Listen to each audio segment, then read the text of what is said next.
9টা নাগাদ এয়ারপোর্টকে চালু করা। আল্লাহর রহমতে আমরা এয়ারপোর্টকে চালু করেছি।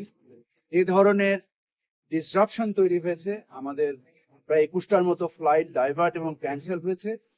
আমরা যাত্রী সাধারণের কষ্টকে লাঘব করার জন্য আমরা একটা অর্ডার ইস্যু করেছি, যার মাধ্যমে আগামী 3 দিন যত নন শিডিউল এক্সট্রা ফ্লাইট আসবে তার সমস্ত রকম মাসুল এবং তার সমস্ত রকম খরচ আমরা মওকুফ করে দিই, যার ফলে যাদের ভিসা জটিলতার কারণে বিদেশ যাওয়ার ক্ষেত্রে এবং যাদের বিভিন্ন প্রয়োজনে, চাকরির প্রয়োজনে, চিকিৎসার প্রয়োজনে, আত্মীয় স্বজনের সাথে দেখা সাক্ষাতের প্রয়োজনে যে সংকটটা তৈরি হয়েছে সেটা উত্তরণের উদ্দেশ্যে আমরা কাল রাত 9টা 10 মিনিটে আমাদের প্রথম ফ্লাইট অবতরণ করে এখানে।